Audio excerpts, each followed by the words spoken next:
A survey has revealed that after the vote to leave the European Union, the British economy shrank at its fastest rate since the height of the financial crisis in 2009.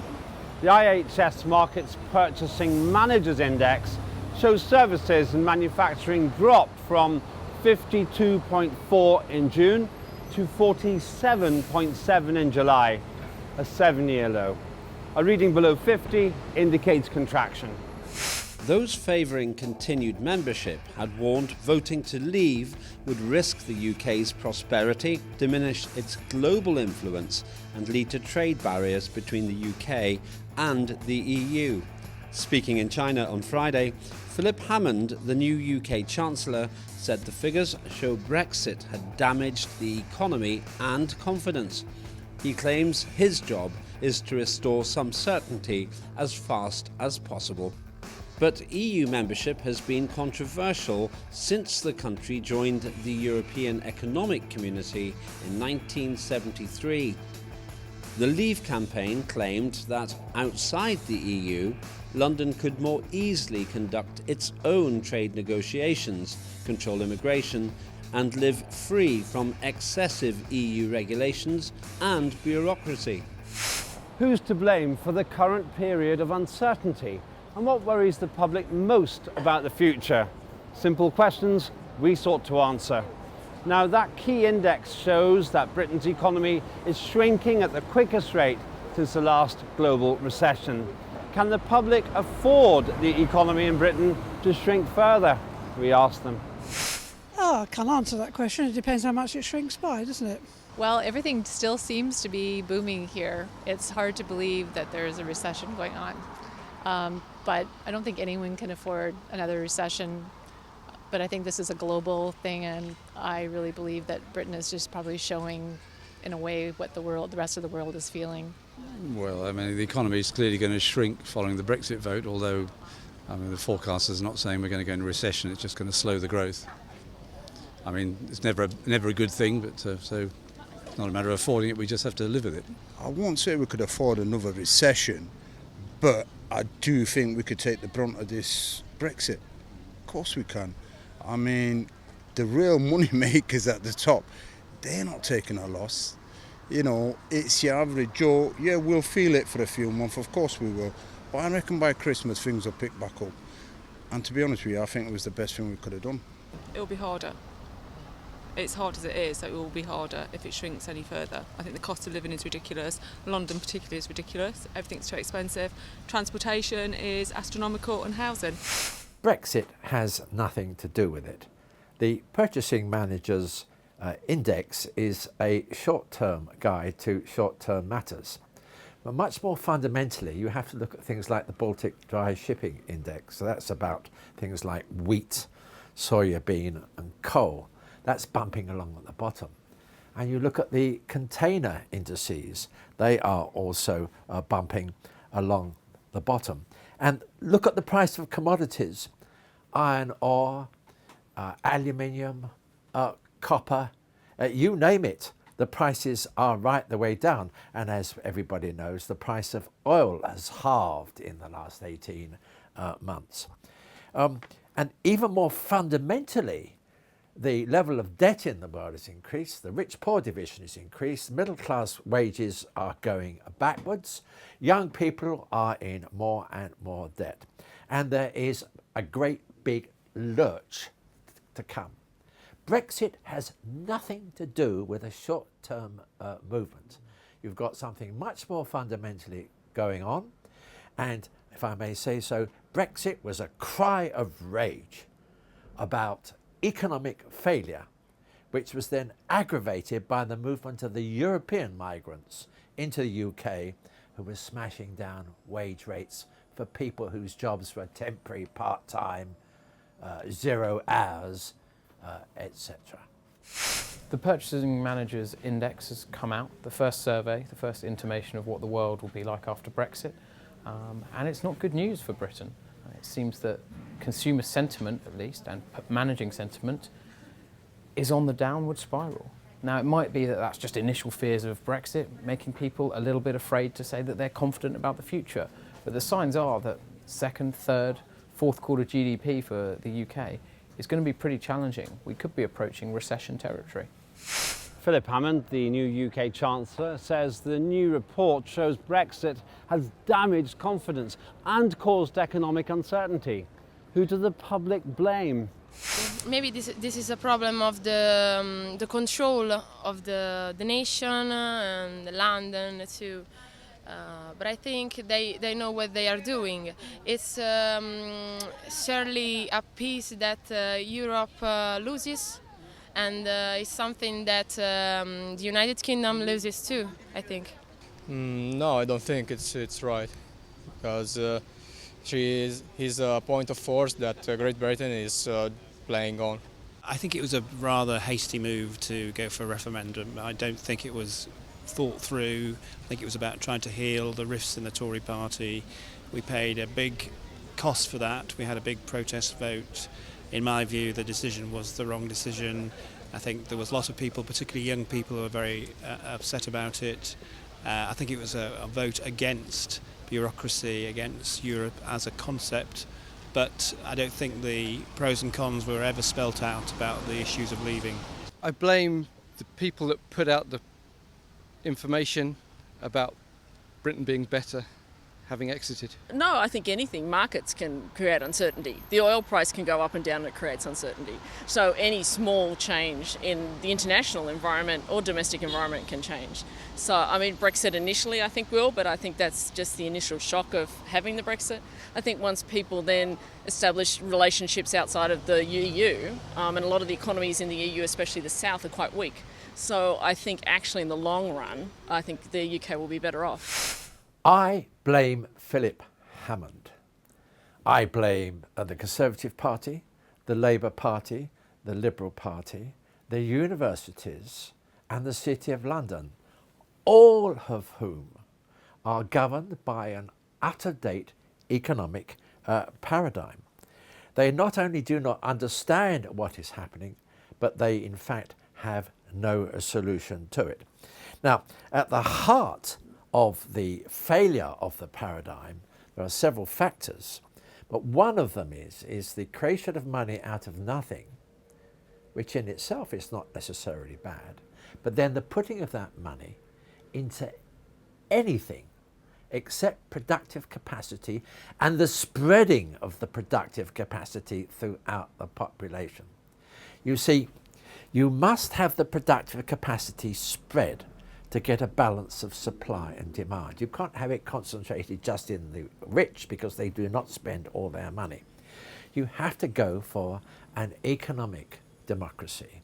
Political democracy has no meaning at all unless you really have an economic democracy in which every individual over time comes to have their own independent productive capacity and the consuming, the money from that which enables them to buy their everyday needs. Now, Philip Hammond and his friends are out of date. They don't know what's going on. They are a failure. Rage is rising in this country, and if I may say so, it's also rising in Europe as well. So I blame Philip Hammond, his cronies, all the parties. You need a new economic paradigm, and only one exists anywhere, and it's called binary economics. Philip Hammond has said that the Brexit vote has caused uncertainty and damage to the economy. It's going to be really difficult to find out how much has been done in the short term. You know, we're dealing in counterfactuals here. We don't know what the world would have been like without Brexit. You know, Philip Hammond probably has to stop apportioning blame and get on with rebuilding the UK's economy as best he can. I think for the moment that means no hasty actions. He's said no budget before the autumn. And I don't think it means taking drastic steps. It's just little incremental adjustments to get the UK economy plain sailing again. A top economist, Chris Williamson, predicts economic pain in the near future. What aspect of life are the public most concerned about, and how can they protect themselves if they can at all? I actually think people that are in the presence of about to retire and they've worked hard towards something, and now that's in jeopardy, and it's too late to start over or see what might happen. So I think that those are the people that, to be honest, I know everyone talks about there's no future for the young, but I think there's still years for them to see that. And I think for people that are about to retire, there is no other tomorrow. My main concern is education. So I'd like to see that kept, the NHS obviously, for obvious reasons. Otherwise, no, I've got no worries until we know. I mean, it's the same things you do, you always keep looking, isn't it? But yeah, I mean, whether it's a downturn caused by Brexit or anything else, any slowing in growth is going to hurt people. Rich people don't suffer. If they lose a few quid, they lose a few quid, but they've got the money to take the thing. It's always the poor people, always the poor people. Yeah, but we have a lot of economists predicting this and predicting that, and then something can happen overnight and it can change the world over. And it starts with the markets, obviously, you know, so we can't go by what economists predict, you know, we've got to go by reality, and I think we will eventually get there. You know, it's human nature to bounce back, and we will bounce back.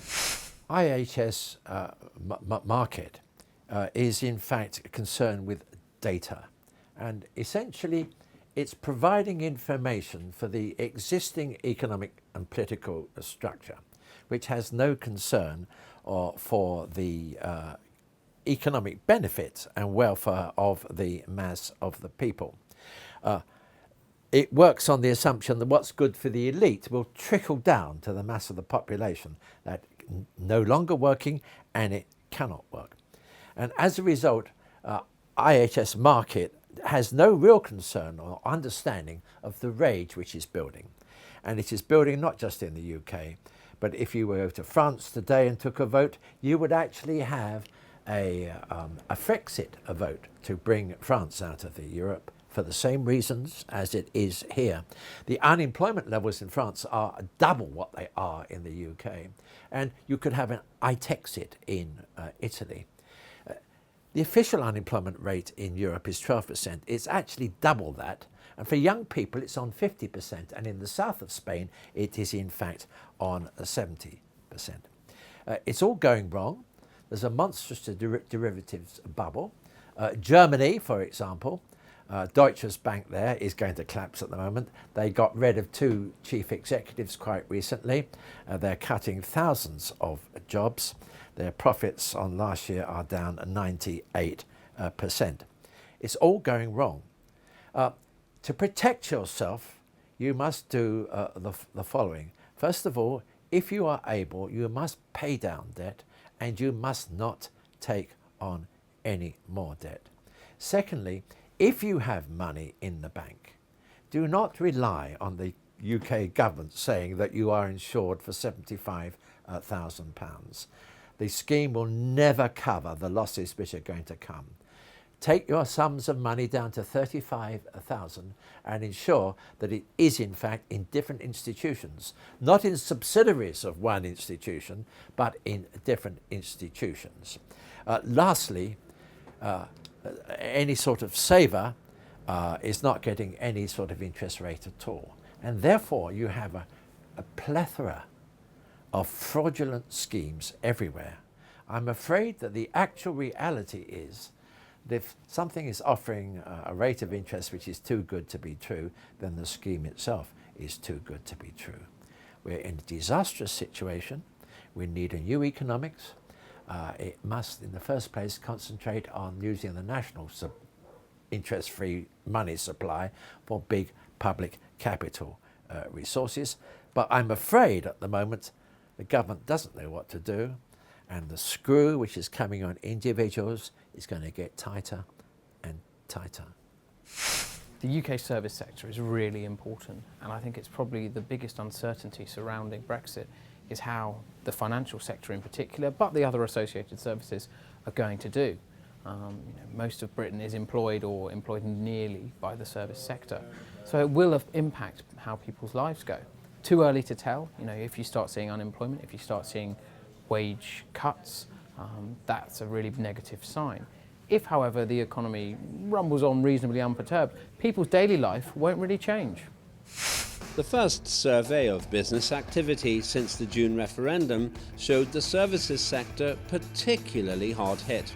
It also suggested the UK GDP could shrink by 0.4% in the third quarter as manufacturing has dropped to its lowest level since February 2013. After the Brexit vote, the pound hit its lowest level since 1985. The Chancellor says his job is to restore as much certainty as possible and as quickly as possible. How much do the public believe he can do that? As himself, he has to reunite the country itself at first, I think, because there are a lot of people who are like pro and contra about this topic, but if he can unite the people, then I think there's still a lot of work to do to get everything right in place again, and like of course also the other countries around, like that everything can be connected again. I don't think he can. I think everything takes time, and by the time things evolve into something else, somebody else comes along. So it's like we're on this cyclist movement of bigger issues, I think, really. Yeah, a little bit, I think, but not so much. Because Great Britain is a force of a monetary force. I think he know what to do. I think he's saying the right things, and I'm sure he wants to do it. And at the moment, the markets are holding up, and it is all about confidence, but it's also about practical application of his theories. So, yes, the intent's there, the markets are holding, but I think we have got lots of issues about renegotiating trade arrangements. It'll be very complicated, it's going to take quite a long time, and that's going to continue the uncertainty. Well, the Chancellor represents the government, so it's the wider treasury and policies of the government. So I don't think it's a one-man show, it's a government, and he's part of the government. And I think the Tory government at the moment is actually quite strong on economics. So I actually think they will be able to restore some stability. And it'll also depend on how Theresa May negotiates and the trade deals they do and all that surrounding the Brexit. And you can already tell they're reaching out to countries. They're putting off maybe the announcement of the nuclear power to obviously hedge their bets, to see maybe it's a little tiny bit of politicking, saying, hey, France, well, we can hold up something with one of your companies, so it's a little bit of quid pro quo at the moment, I think. I don't believe he can until some negotiation has taken place with Europe. I have no faith at all. The present government is just simply not addressing the number one requirement, which is that you use your national bank to issue interest-free loans, repayable loans, cancelable loans for big public capital projects, which can be roads, airports, railways, and in particular, social housing. And if you use interest-free loans from your national bank, repaying them and cancelling them, you can halve or more the cost. But they aren't going to do that because, you see, if you do that, you break the grip of the existing banking system, whose concerns have got nothing to do with the mass of the people, but only ultimately with sucking up wealth into the hands of the 0.01%. So Philip Hammond and his friends have no idea, they have no concept, they have no desire. The use of the money supply interest-free is nothing new, and it's been done before. The issue is ultimately whether you're prepared to break the grasp of the global finance system and then use it in, there are 7 ways in binary economics, to spread ownership to everybody over time, to help small businesses for those who have that initiative and desire, to use for environmental capital projects, to use for social housing, and indeed you can use it for private housing under certain conditions. This is new paradigm thinking. It is completely and utterly beyond Philip Hammond and the government, whoever they are in the government, simply because they are in the grip of an outdated paradigm which is corrupt and which is collapsing. The Chancellor of the Exchequer has said he wants to restore faith and restore stability to the UK economy. I actually think he's not really going to have much say in that. The real people who are going to be able to restore faith and stability and credibility to the UK economy are those leading the negotiations with Europe. That's the really important point. It's not whether the economy might or might not do well or whether taxes might or might not go up. The really important point is, how is our relationship with Europe going to proceed? The quicker you can get that secured and disposed to the people as efficiently as possible, that's what promotes stability. After the Brexit vote, the pound crashed to its lowest level in 31 years. Was it a big mistake for the government to rush the referendum? I think the government had its own reasons. I think the Tories had their own reasons because they were very divided. On the other hand, people have been asking for the referendum for a long, long time. So, yes, I think they were mistaken to rush, but I'm glad we've had it. So, in other words, people were able to express a view. Probably, if that's not what they were hoping the outcome would be. I would say yes. It depends on the result. Do you feel it was wrong? No, I think they've done it. What would you do? Do it when? Do it when? You do it at a certain date. It's done, and it's done. Why? Because the result's wrong or the result's right? When is the right time? They made a decision to do it. They've done it. That's it. I think this was internal Conservative Party politics, that Cameron thought that he could have the referendum and swing it the way he wanted, and turned out to be wrong. Just because a few indicators seem to say that there's been some sort of weakening as a result of Brexit, that there's the other side to the coin. Firstly, a lower pound will mean that we'll start producing our own goods and consuming them ourselves, and a good thing too. Secondly, it will mean that we will go on holiday in the UK to our wonderful seasides, one of the most diverse, naturally diverse countries in the world with wonderful history, is right here. It's called England, Scotland, Ireland and Wales. That's the place to holiday. Thirdly, foreigners will find it easier, in fact, to holiday here. So this idea that you always have to have a strong pound is not true. And when you get periods of realignment and change, as you do always in human life, what is happening at the moment is a way of easing that change. So with the pound at its lowest level in 30 years, people are asking, did the government rush Britain to a vote? Well, you know, I'm not sure necessarily they rushed. It was a couple of years in the making, and the outcome, although maybe not what most would have expected, has been reasonably well received by the markets. The pound is at its lowest level in 30 years, but it's not crashing. You know, it's stabilised around $1.30 and seems quite content to hang around there until further developments.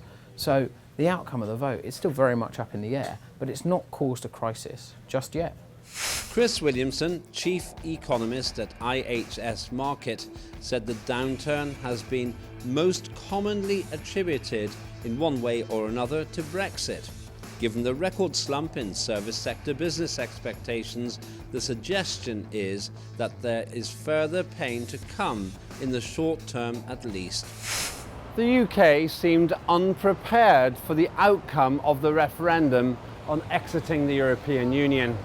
Prime Minister Cameron gambled on rushing the citizens to make this key decision on little or no accurate information.